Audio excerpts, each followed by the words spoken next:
Good morning. Good morning and welcome to your 5 a.m. cash flow mastery. And my dear friend, the topic for today is book summary of Rich Dad Poor Dad, written by Robert Kiyosaki. Now, who is Robert Kiyosaki?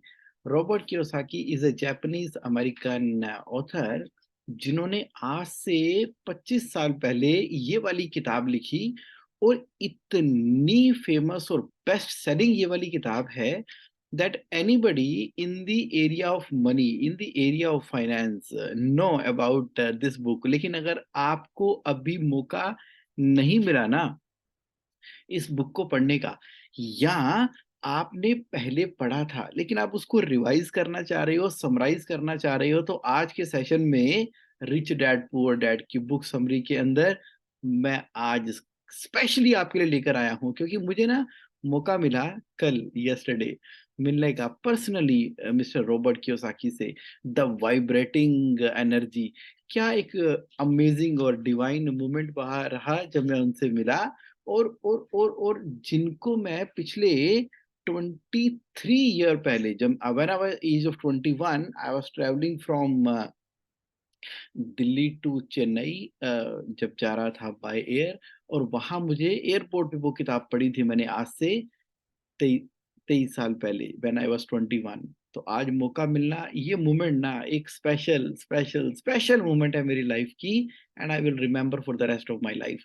Thank you so much mister Robert Kiyosaki for writing such an amazing and inspiring book. तो चलिए मैं आपके लिए लेकर आया हूं उस book की समरी।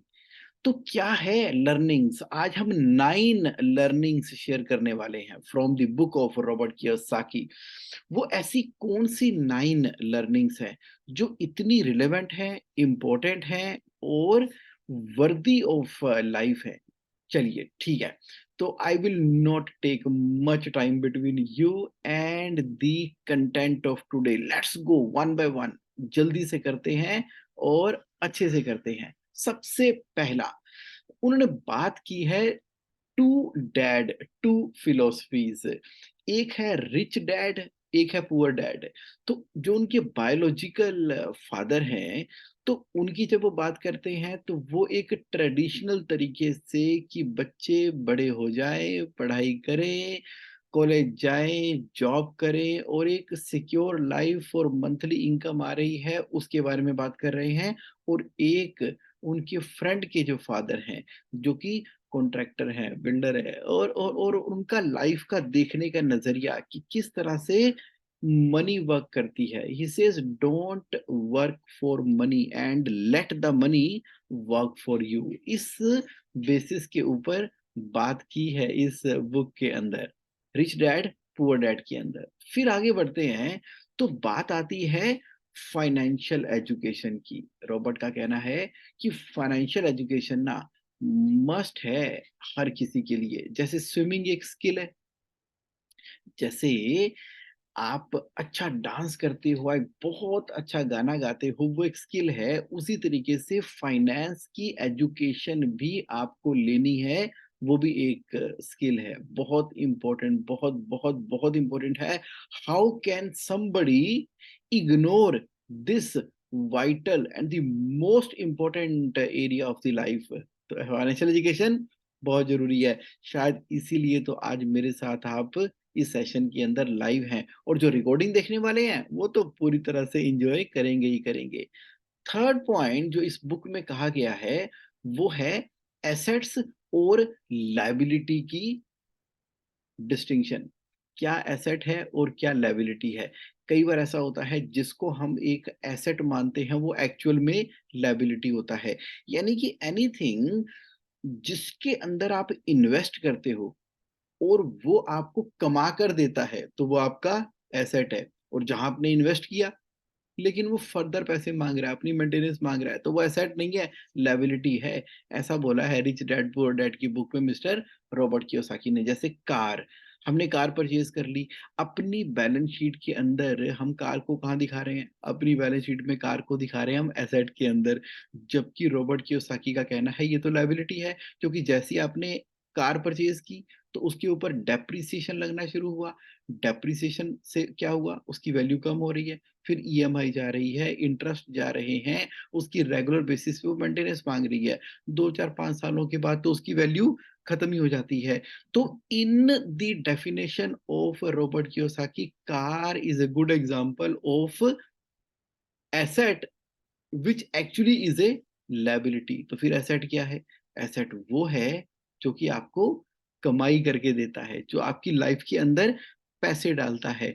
तो दैट इज़ हाउ हमें देखना है कि हम एसेट इकट्ठे कर रहे हैं कि लायबिलिटीज़ इकट्ठी कर रहे हैं। नेक्स्ट इस बुक में अंदर बात की गई है द रैट रेस की। ये बड़ा एक फेमस कांसेप्ट उन्होंने इंट्रोड्यूस किया है। रैट रेस का मतलब है कि जैसे बच्चे का जन्म हुआ और वो स्कूल के अंदर गया, वो ट्रेडिशनल जो पढ़ाई करवाई जा रही है स्कूल के अंदर, वहाँ पर सिर्फ एक ही बात के ऊपर ध्यान दिया जा रहा है कि बच्चों पढ़ लो, पढ़ लो, पढ़ लो, अच्छे नंबर लेकर आओ, अच्छे रैंक लेकर आओ, आपको स्कूल में टॉप करना है, बहुत बढ़िया नंबर लेके आना है। क्यों? क्योंकि आपको एक बड़े अच्छे कॉलेज के अंदर एडमिशन मिल जाएगा और कॉलेज के अंदर भी आपको क्या करना है? खूब पढ़ाई करनी है, बहुत पढ़ाई करनी है, इसलिए करनी है क्योंकि जब आप अच्छी पढ़ाई करोगे, अच्छे रैंक लेकर आओगे कॉलेज के अंदर, तो वहाँ कैंपस इंटरव्यू के दौरान कुछ कंपनीज़ आएँगी जहाँ से आपको एक बहुत अच्छी-सी नौकरी मिल जाएगी। और करते बच्चे ने अपनी ज़िंदगी के 12 साल स्कूल में, 3 साल कॉलेज में, उसके बाद हायर एजुकेशन के अंदर लगाए ताकि वो अच्छे नंबर लेकर आ सके। और फिर वो क्या करेगा? या तो उसको कोई बहुत बढ़िया नौकरी मिलेगी या एवरेज नौकरी मिलेगी, या तो नौकरी तो किसी तरीके से वो कर ही लेगा। जब वो जॉब मिलेगी तो वहाँ पर एक फिक्स्ड पे आने वाली है। जब पैसे आएँगे, सैलरी मिलेगी तो सैलरी में से सबसे पहले कौन कमाई करेगा? सबसे पहले कमाई करेगी सरकार, क्योंकि 30% तो टीडीएस ही कट जाना है। बाकी जो 70% बचेगा, उस 70% में से अब होम लोन की ईएमआई चली जाएगी, घर का खर्चा चला जाएगा और एक छोटा-सा अमाउंट बचेगा। तो हमें लगेगा कि जो सेविंग करते हैं, सेविंग ही गेटिंग है और वो धीरे-धीरे सेविंग होती है। लाइफ में कुछ रिक्वायरमेंट आती है, कुछ इवेंट्स आते हैं इम्पोर्टेंट लाइफ के, वो जो सेविंग है वो सडनली खत्म हो जाती है और ये रेस चलती रहती है। बाय द टाइम शादी हो गई, फिर अपने बच्चे हो गए, अपने बच्चों को भी स्कूल के अंदर डाल दिया, उनको भी बोला कि अच्छी पढ़ाई करनी है, अच्छे कॉलेज जाना है, फिर नौकरी करनी है, and the rat race keep on going and going and going and so on going up to the infinity. तो उससे होता क्या है कि अल्टीमेटली कोई एसेट क्रिएट नहीं हो रहे और जब भी आप जॉब पे जाते हो, मेहनत करते हो, उसके बाद ही आपको वहाँ से कोई इनकम मिल पाती है। तो एसेट साथ के साथ आप क्रिएट ना करने की वजह से, एसेट ना क्रिएट करने की वजह से, अच्छा ऐसा नहीं है कि जॉब करने वाले जो हैं वो रैट रेस में ही फँसे रहेंगे। नहीं, जॉब करने वाले भी बहुत बहुत मनी क्रिएट कर सकते हैं, फाइनेंशियल फ्रीडम हासिल कर सकते हैं। कैसे कर सकते हैं? जब उन्होंने कंपाउंडिंग के इफ़ेक्ट के द्वारा, कंपाउंडिंग कंपाउंडिंग कि आज थोड़ा इन्वेस्ट कर रहे हैं, स्ट्रैटेजिकली इन्वेस्ट कर रहे हैं, एसेट खरीद रहे हैं, एसेट अपनी इनकम जनरेट कर रहा है। इस तरह की पहले दिन से ही आज से प्लानिंग करने के चलेंगे ना, तो इस रैट रेस से बाहर आ पाएँगे, नहीं तो हमेशा अपनी पूरी तरह से एक्टिव इनकम के ऊपर ही बेस्ड रह जाएँगे। ऐसी बात की है इस बुक के अंदर, रैट रेस के अंदर। तो जितनी जल्दी हो सके उस रैट रेस से बाहर आना है। तो बात की गई है इसके अंदर एंटरप्रेन्योरशिप और इन्वेस्टिंग की। एंटरप्रेन्योरशिप वो नहीं है जो कि सेल्फ एम्प्लॉयड होता है।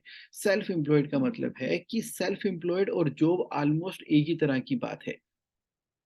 That mean to say, if somebody is a doctor, engineer, architect, chartered accountant, or interior decorator or any kind of professional, तो उनको वो एंटरप्रेन्योर नहीं मानते। वो कहते हैं कि उनको भी सुबह उठना है, काम पे जाना है और वर्क करना है, पर्सनलाइज़ सर्विस देनी है, सब चीज़ों को मैनेज करते हुए कहने को तो वो बिज़नेस कर रहे हो सकते हैं, लेकिन ट्रू एंटरप्रेन्योरशिप नहीं है। एंटरप्रेन्योरशिप किस तरह से है? जैसे कि आज की डेट में आप बात करें कि वो कंपनीज़ जो कि एक बिज़नेस एंटिटी की तरह चल रही है, जो बिज़नेस की एक बहुत बड़ी प्रॉब्लम को सॉल्व कर रही है। तो एंटरप्रेन्योर वो है जो कि रिसोर्सेज़ को मोबिलाइज़ करता है, डायरेक्शंस प्रोवाइड कर रहा है, बिज़नेस का पर्पस सेट कर रहा है और बिज़नेस एट इट्स ओन चल रहा है और बिज़नेस कमाई करके दे रहा है क्योंकि बिज़नेस एक एसेट है, वो ट्रू एंटरप्रेन्योरशिप है। जैसे रतन टाटा जी की बात करें तो खड़ा कर दिया ना उन्होंने टाटा का ग्रुप, तो टाटा ग्रुप का खड़ा होना एक एंटरप्रेन्योरशिप का एग्जाम्पल है।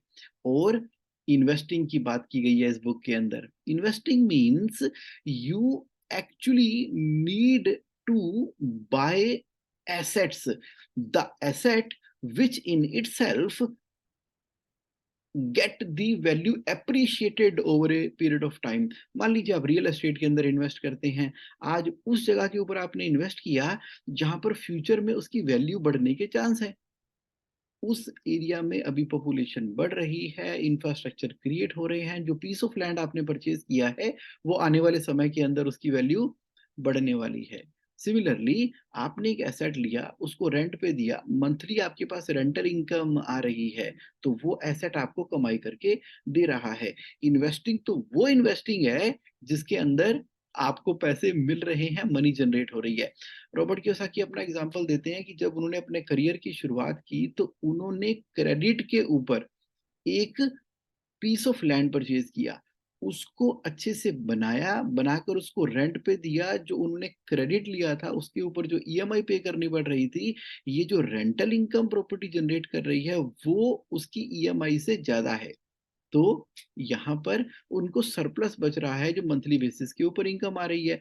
Over a period of time income तो आती रही और उस पर्टिकुलर पीस ऑफ लैंड की वैल्यू भी बढ़ गई। उसके ऊपर उन्होंने हायर क्रेडिट लिया और एक सेकंड प्रॉपर्टी के अंदर इन्वेस्ट किया। बाय द टाइम पहली प्रॉपर्टी के रेट ठीक-ठाक बढ़ चुके थे तो उन्होंने उसको सेल आउट कर दिया, सफिशिएंट मनी आ गई। तो इस तरह से चेन इफेक्ट क्रिएट करते-करते he is saying that financial life के अंदर हमें ये देखना है कि क्या हम ट्रू एंटरप्रेन्योरशिप के द्वारा business as a asset create कर रहे हैं और जो मनी जनरेट करते हैं उसको इन्वेस्ट करते हैं, जो कि मनी वर्क्स फॉर यू है कि आप मनी के लिए काम कर रहे हो। बड़े ही दिलचस्प एग्जाम्पल के साथ में रिच डैड पुअर डैड ने एंटरप्रेन्योरशिप और इन्वेस्टिंग के बारे में बताया है।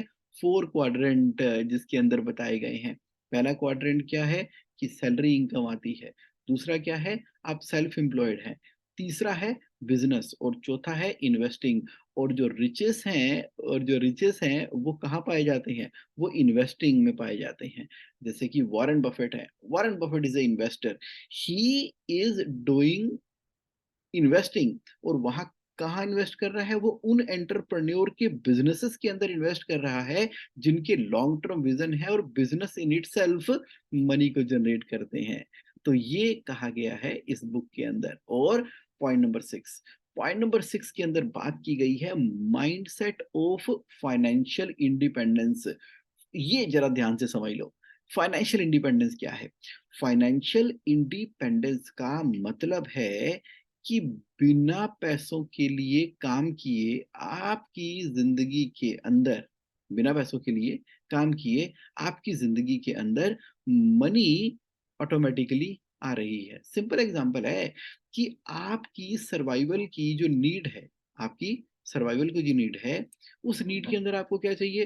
रोटी कपड़ा मकान चाहिए। मान लीजिए आपने एक अमाउंट डिसाइड किया, से for example 50,000 is the amount जो आपको लगता है कि ये तो पैसे जिंदगी में आने ही चाहिए जिससे कि जिंदगी चलती जाएगी। अब आपने जो एसेट्स क्रिएट किए हुए हैं वो एसेट आपको 50,000 रुपए रेंटल इंटरेस्ट या वैल्यू अप्रिसिएशन करके दे रहे हैं और उससे आपके खर्चे निकल रहे हैं। तो ये आपकी फाइनेंशियल इंडिपेंडेंस है। अब अपनी लाइफस्टाइल को आप बढ़ा रहे हो, आपकी 1 लाख और 2 लाख और 5 लाख और 10 लाख पर मंथ का आपको लगता है कि मुझे आउटफ्लो करना ही करना है। बच्चों की एजुकेशन है, ट्रैवलिंग है और लाइफ के हर तरह के एक्सपेंसेस हैं। अब वो जो एक्सपेंसेस हैं, वो कहाँ से मीट हो रहे हैं? जो आपने एसेट क्रिएट हुए हैं। यानी कि बात की गई है पैसिव इनकम की। पैसिव इनकम वो है जिसके अंदर आपको काम नहीं करना, बल्कि आपके एसेट्स आपके लिए काम कर रहे हैं। तो जिस दिन आपका इनफ्लो पैसिव इनकम के द्वारा ज्यादा है एज कंपेयर टू दी आपके आउटफ्लो के। आपके आउटफ्लो से आपका इनफ्लो ज्यादा है, तो आपको क्या प्राप्त हो गई है? Financial independence. तो माय डियर फ्रेंड, कहां पर फोकस करना है? काम कहां पर करना है? काम करना है फाइनेंशियल इंडिपेंडेंस पे। और उसमें भी सबसे पहले फाइनेंशियल इंडिपेंडेंस कब आती है? जब उस माइंडसेट के ऊपर जाते हो, जब दिमाग में ये माइंडसेट है ही नहीं, आइडिया है ही नहीं, बस इतना पता है कि सुबह उठना है, काम पे जाना है, वर्क करना है, इसको संभाल, रॉ मटेरियल खरीद, बिजली का बिल अदा कर, और मेंटेनेंस देख, मशीनें देख, नया ऑर्डर पकड़, और बस सारा दिन ऑपरेशंस ऑपरेशंस ऑपरेशन ऑपरेशन और ऑपरेशन से चले जा रहे हैं। तो माइंडसेट ही नहीं है। सुबह उठ के क्या करेंगे? कुछ तो करना है, वहां जाना है। तो यहां देखिए कि सुबह उठकर आप बिजनेसेस क्रिएट कर रहे हैं, आप पर्पस के लिए क्रिएट कर रहे हैं। आप जो है, जिस अगर आप जॉब भी कर रहे हैं मान लीजिए, तो जॉब में मजा आ रहा है ना, और आप आज कुछ नया सीखा, आज कुछ नया किया, कुछ सामने वाले की लाइफ में वैल्यू ऐड किया। आपने आपने मतलब क्या किया? किस पैशन के साथ में किया? तो यहाँ पर सबसे पहले किसके ऊपर काम करना पड़ेगा? माइंडसेट के ऊपर। क्योंकि जॉब करते हुए भी आप बहुत बड़ी फाइनेंशियल इंडिपेंडेंस क्रिएट कर सकते हैं, जब आप जिस काम में हैं और उस काम से आप प्यार करते हैं। फिर देखना आपकी प्रमोशन, आपकी तरक्कियाँ वो कहाँ से किस लेवल के ऊपर चली जाती है, और जो आपको प्रमोशन, तरक्कियाँ, एडिशनल इनकम हो रही है ना, उसका इस्तेमाल कहाँ पे करना है? एसेट क्रिएट करने के लिए, ताकि एसेट आगे इनकम क्रिएट करे। लायबिलिटी नहीं खरीदनी है कि चलो ठीक है, इनकम बड़ी है तो आ जाओ मोबाइल फोन परचेज कर लेते हैं, और उस मोबाइल फोन से और महंगे वाला खरीद लेते हैं, क्योंकि उसकी तो वैल्यू डेप्रिशिएट होएगी और उसने आपको कुछ कमा कर भी नहीं देना है। तो आपको एक जो बेसिक रिक्वायरमेंट का मोबाइल है वो आपने लिया, इसके अलावा जो कुछ भी आप अपनी मनी को स्पेंड करते जाते हो, वो सिर्फ आपका चुल और आपकी टशन पूरी हो रही है उसके द्वारा, एसेट क्रिएट नहीं हो रहे हैं। तो माइंडसेट लेके आना है फाइनेंशियल फ्रीडम का, फाइनेंशियल इंडिपेंडेंस का, ऐसा कहा गया है इस बुक के अंदर। और पॉइंट नंबर 7 क्या है? यहाँ पर हम बात कर रहे हैं गुड डेप्ट और बैड डेप्ट की। रॉबर्ट कियोसाकी कहते हैं कि वो डेप्ट अच्छा है जो आपने लिया और इसका इस्तेमाल आगे एसेट क्रिएट करने के लिए किया। वो डेप्ट बहुत बुरा है जो आपने लिया और लायबिलिटी क्रिएट करने के लिए, जैसे कि वो कार का एग्जांपल देते हैं कि आपने लोन ले लिया, उसके ऊपर इंटरेस्ट पे कर रहे हैं और उससे कार परचेज कर ली, वो भी कोई लग्जरी कार इस तरीके की जो कि डेप्रिशिएट हो रही है बहुत तेजी के साथ में, ले लिया आपने। अब अल्टीमेटली साल 2 साल के बाद क्या है? लोन तो आप रीपे कर रहे हो, उधर से एसेट की वैल्यू ऑलमोस्ट ज़ीरो हो चुकी है। तो ओवर ए पीरियड ऑफ आपने टाइम में क्या किया? जो कमाया वो किस्तें भरने के अंदर ही निकल गया, हाथ पल्ले कुछ नहीं आया, एसेट कोई क्रिएट नहीं हुआ। अगर वो डेब्ट ऐसा है जो एसेट क्रिएट कर रहा है तो गुड है, अगर वो एसेट क्रिएट नहीं कर रहा तो बैड है। यानी कि जिसकी वजह से जेब में पैसे आते वो गुड, जिसकी वजह से जेब से पैसे जाते हैं वो बैड है। अब लोन लेके पैसे आएँगे कैसे? कि लोन की जो ईएमआई है उससे ज़्यादा की आपको एप्रिसिएशन और रेंटल इनकम मिल रही है, तो वो आपका गुड डेब्ट कहलाएगा। है ना? कितनी डीप बात यहाँ पे। चलिए पॉइंट नंबर 8 के ऊपर आते हैं, वो है पावर ऑफ एसेट्स। अब जिसकी वो लगातार अपनी बुक के अंदर बात कर रहे हैं कि बहुत ही बड़ा एक कंपाउंडिंग इम्पैक्ट क्रिएट होता है एसेट से। आपने जब एक एसेट क्रिएट किया ना, तो वो दूसरे एसेट को मैग्नेटिकली ना अट्रैक्ट कर रहा है, क्योंकि उसकी वैल्यू के अंदर एप्रिसिएशन हो रही है। और आप बड़े लॉजिकली, सिस्टमैटिकली, फाइनेंशियल एजुकेशन में ध्यान में रखते हुए, ऐसा नहीं है कि पैसे है बस कुछ भी प्रॉपर्टी खरीद ली। पहले देखना है, जानना है, समझना है, सर्वे करना है, सर्वे करने के बाद फिर आपने उसको नेगोशिएट करना है, फिर फर्दर नेगोशिएट करना है, फिर वेट करना है, पेशेंस करना है। कोई जल्दी नहीं है किसी बात की। नेचर भी स्लोली स्टडीली आगे बढ़ रही है, तो उसी तरीके से आपने क्या किया? एसेट्स को क्रिएट करना शुरू किया। और अब एक एसेट जो है, मान लिया बिजनेस कर रहे हैं, तो आपने जब एक पीस ऑफ लैंड लिया, तो बिजनेस के अंदर क्या हुआ? आपको जब बिजनेस में रिक्वायरमेंट आई मनी की, तो आप उस एसेट के अगेंस्ट में लोन अगेंस्ट प्रॉपर्टी भी ले सकते थे, एज ए कोलेटरल भी इस्तेमाल हो सकता था। आपकी बैंक गारंटी जो बड़े गवर्नमेंट के प्रोजेक्ट या टेंडर को लेने के लिए चाहिए थी, वो वहां से आ ही सकती है। कहां से? जब आपने एसेट क्रिएट करना शुरू किया। तो कुछ लोग जो है एसेट क्रिएट ही नहीं कर रहे। उनको लगता है कि बस बिज़नेस के अंदर ही पैसा डालते चले जाना है। वो सारा का सारा पैसा कहाँ डल रहा है? वर्किंग कैपिटल के अंदर डल रहा है। तो वर्किंग कैपिटल स्टॉक तो ऐसा है कि जितना पैसा डाल दो उतना कम है। आज आप एक जनकपुरी एरिया में काम कर रहे हैं, तो अब आप वेस्ट दिल्ली में कर रहे हैं, तो आप अब दिल्ली में कर रहे हैं, तो नॉर्थ इंडिया में कर रहे हैं, तो आप पूरे ओवर इंडिया में कर रहे हैं। लेकिन एसेट नहीं क्रिएट किए, इन्वेंटरी को ही बढ़ाते चले गए, इन्वेंटरी को ही बढ़ाते चले गए, डिस्ट्रीब्यूशन को बढ़ाते चले गए। लेकिन एसेट ना क्रिएट करने की वजह से क्या होगा? बहुत बड़ा रिस्क क्रिएट हो जाएगा। जैसे रोटोमैक कंपनी है, रोटोमैक अपनी इन्वेंटरी, डिस्ट्रीब्यूशन बढ़ाती चली गई, क्रेडिट पीरियड बढ़ता चला गया। क्रेडिट पीरियड को कस्टमर से जो 2 से 3 महीने का था, उसको फुलफिल करने के लिए बैंक से ओवरड्राफ्ट लिमिट, सीसी लिमिट लेते चले गए। टीवी एडवर्टाइजमेंट, न्यूज़पेपर, मीडिया हर जगह के ऊपर वो छा गया। लेकिन सारा का सारा पैसा कहाँ चलता चला जा रहा है रोटोमैक का? अपने बिज़नेस की वर्किंग कैपिटल को बढ़ाने में ही लगा चला जा रहा है। और एक समय कुछ ऐसा हुआ, कुछ बैंकिंग पॉलिसी चेंज हुई, कुछ वो अपनी कमिटमेंट मीट ना कर पाया, तो एकदम जड़ से ही साफ हो गया वो पूरा का पूरा बिज़नेस। अगर एसेट्स एज़ ए बैकअप होते, तो बात ही क्या थी। अब उन एसेट्स के द्वारा आपने क्या किया? मैग्नेटिक पावर है, क्रेडिबिलिटी क्रिएट हो रही है, एसेट्स से फर्दर एसेट्स क्रिएट हो रहे हैं, कंपाउंडिंग इफेक्ट से आपको बेनिफिट हो रहा है। ये है फाइनेंस की एजुकेशन। और एक लास्ट पॉइंट और बताना चाहूँगा इस बुक के अंदर, इस समरी के अंदर, अदरवाइज़ ये बुक कंप्लीट नहीं होगी, और उसका नाम है taking action is key to success. Action action action. बहुत कुछ आपने जान लिया कि सिर्फ स्कूल एजुकेशन से कुछ नहीं होना, कॉलेज एजुकेशन से कुछ नहीं होना। आपको समझ में आ गया कि एसेट वो है जो कि आपको कमा कर देते हैं। आपको समझ में आ गया कि मुझे फाइनेंशियल इंडिपेंडेंस हासिल करनी है। आपको रैट रेस से बाहर निकल कर आना है।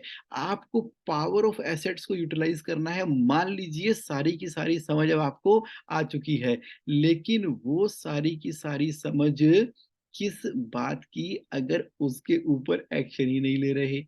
तो एक्शन एक्शन होता है। जो चीज 1 रुपी पे काम करती है, वही 10 रुपीज़ पे, वही 100 पे, वही लाख और वही करोड़ के ऊपर काम करती है। यानी कि the way you do one thing is the way you everything. अगर आज एसेट क्रिएट करना है ना, चाहे आज आपने ₹5000 का फिक्स्ड डिपॉज़िट ही क्यों नहीं अलग से करवा दिया, क्यों नहीं आपने 500 रुपीज़ की आपने एक रिकरिंग डिपॉज़िट की आरडी शुरू करा दी, आपने एसआईपी शुरू करा दी। वो कब ₹500, 5000, 5 लाख, 5 करोड़ बन जाना है पता ही नहीं लगना। पहला एक्शन दूसरे एक्शन को अट्रैक्ट करता है, और फिर मल्टीपल चेन ऑफ एक्शन के साथ में ना लाइफ के अंदर over a period of time compounding का इम्पैक्ट आता ही आता है। तो this is what I wanted to bring in front of you as the summary of the book written by Robert Kiyosaki. बाकी फिर भी कोई भी क्वेश्चन आपका आए माइंड के अंदर, तो क्या करना है? जस्ट गो टू gsconline.in, और वहां पर जाकर you can write and you can ask any and every of your question. You just need to log in. If you are registered, you just go log in and ask your question. अगर अभी भी आप registered नहीं हो, तो get it done and ask any and every of your question on cash flow helpline. Ask your question. तो my dear friend, जो मेरे साथ लाइव हैं, कैसा लगा? कैसा लगा आज का सेशन? है ना amazing? Robert Kiyosaki from US. तो जो आपकी फीलिंग आ रही है, जो आपने सीखा, क्या आपने नया लर्न किया, just let me know in the chat box. और बाकी जो लोग रिकॉर्डिंग देखने वाले हैं, वो तो पूरी तरह से इंजॉय करने ही वाले हैं इस सेशन को। और वो भी कमेंट बॉक्स में जरूर बताइएगा कि कैसी रिफ्रेश हुई आपकी summary, rich dad poor dad. और जिन लोगों ने किताब पढ़ रखी है, उनको तो बहुत ही मजा आया होगा कि बुलेट ट्रेन की तरह। चंदू जी कह रहे हैं कि हमने सारे के सारे पॉइंट जो है रिफ्रेश कर दिए हैं। प्रियांश जी कह रहे हैं कि सेशन तो ग्रेट है। भावुक मेहता जी, गुड, ग्रेट, वेलकम। आज आपने लाइव हमारे साथ सेशन अटेंड किया है 5 AM का। और लोकेश जी, इंसाइटफुल सेशन लगा आपको। और आनंद गुप्ता जी कह रहे हैं कि देखो, asset creation is must in the business. ये मेरी आज की लर्निंग है, और बहुत बड़ा गोल्डन नगेट वाली लर्निंग आनंद भाई आप आज लेकर जा रहे हो। और प्रियांश जी कह रहे हैं कि जगमोहन आपने तो ना पूरी की पूरी बुक को ना एक बार तो ब्रश अप कर दिया इन 9 पॉइंट के अंदर, और वो पुरानी मेमोरीज याद हो गई हैं। तो बस उसी तरीके से मेरी मेमोरी भी याद हो गई है रॉबर्ट कियोसाकी से आज कल मिलके। तो मजा आया, that was really really meeting that divine and amazing soul. वो एक डिफरेंट ही एक्सपीरियंस रहता है। तो चलिए, ठीक है। Thank you very much for you to participate today in the live session. अच्छा, कृष्ण मिश्र जी भी कह रहे हैं कि redefining asset and taking action, absolutely great learning. Thank you, Dr. Sanjay Narwal ji. Thank you, and thank you everybody for participating live in 5 a.m. session of today. Thank you, thank you, thank you. Have a great and amazing week ahead. मिलते हैं next Saturday एक नए topic के साथ और detail के अंदर जाएंगे।